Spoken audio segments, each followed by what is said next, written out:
I wanted to celebrate and honor the genres and the movies that I loved. Like I knew I wanted the final act to feel very Bollywood inflected, surreal, absurd, but also just beautiful and over the top.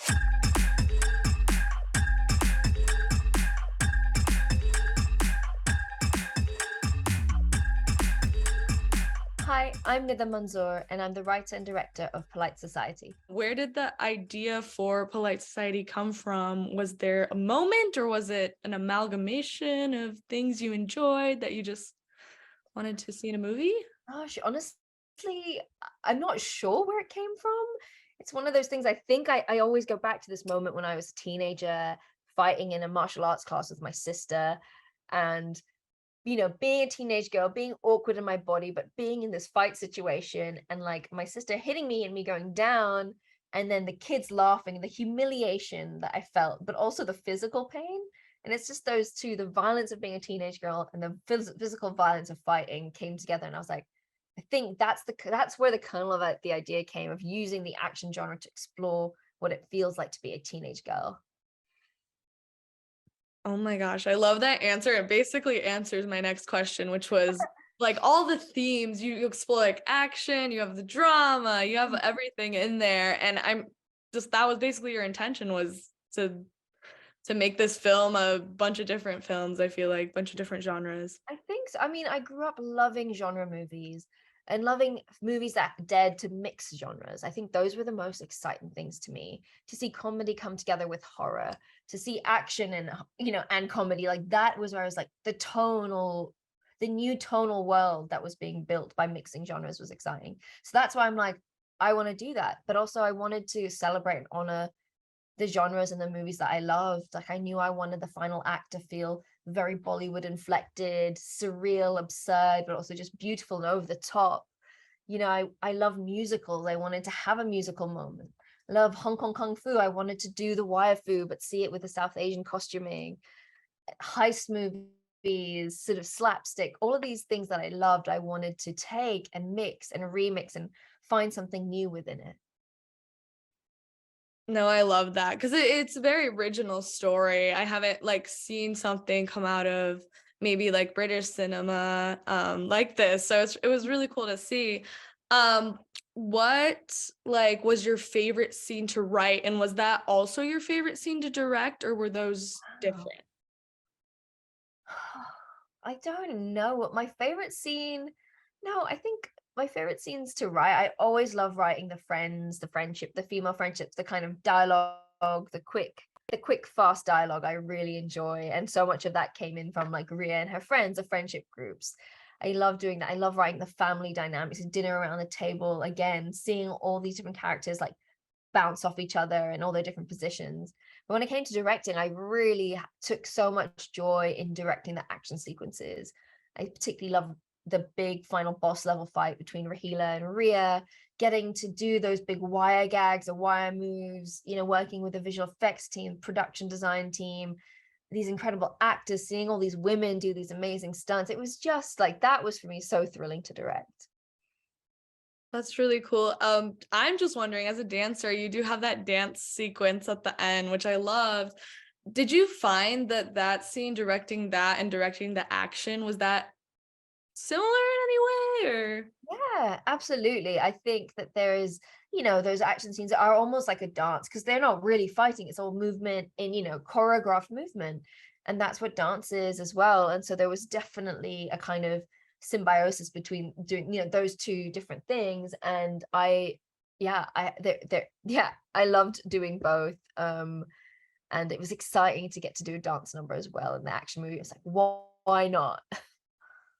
No, yeah, like you said, they're very similar and they're connected in ways.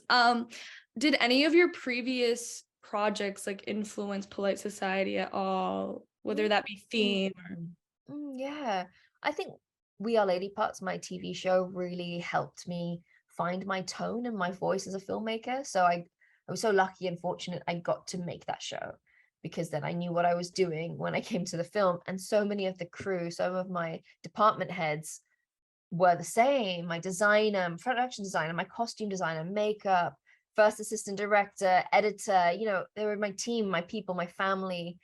they were all with me on Polite Society. So we created the world again together with that sort of trust that we built from the TV show.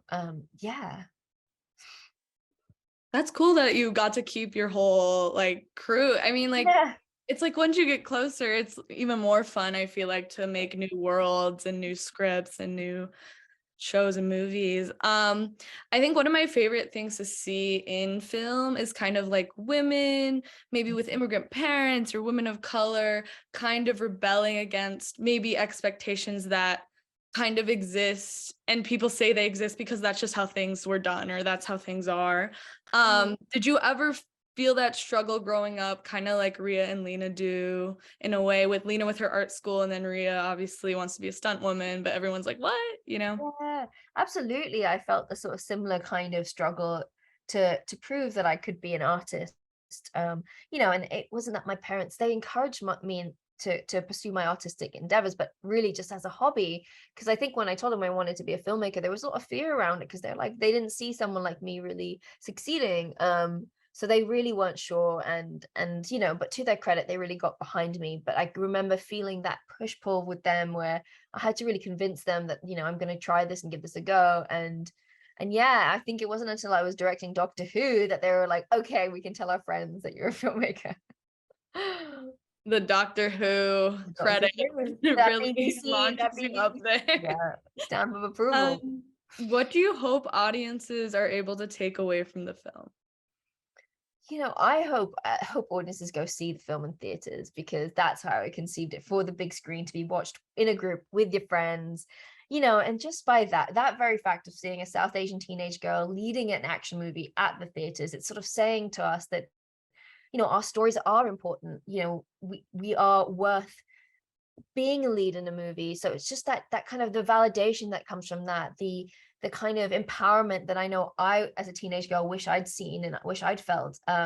So I really hope, that any young girls, whatever they're dreaming of, they can kind of feel confident and to go for it. And sometimes this idea as young women of like having to strive for perfection, and when you're striving perfection, you don't risk failure. And that's why creating a character like Rhea, who's always failing but always getting back up, was really exciting to get to do. But more than that, I just really hope audiences have a good time at the cinema.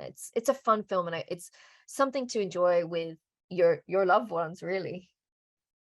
No, it's so fun, but it's also so emotional. Like when I was like crying, I was laughing, it's just, Oh, and it's, yeah, it's great. And the fact that it's like a action flick too, that even more the reason to see it in the theater, you know what I mean?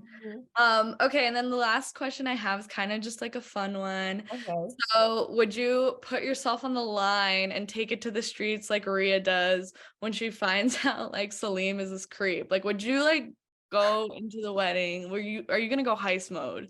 I could go heist mode, like, my sister's my ride or die. If any she needs me, I will come to her side, because I remember at school she was there for me. Even when boys didn't text me back, she'd be like, stride up to them in the playroom, like, why didn't you text my sister back? What's wrong with you? What's wrong with her? She's a goddess, you know? And that's what I would do for her. I'd back her up no matter what.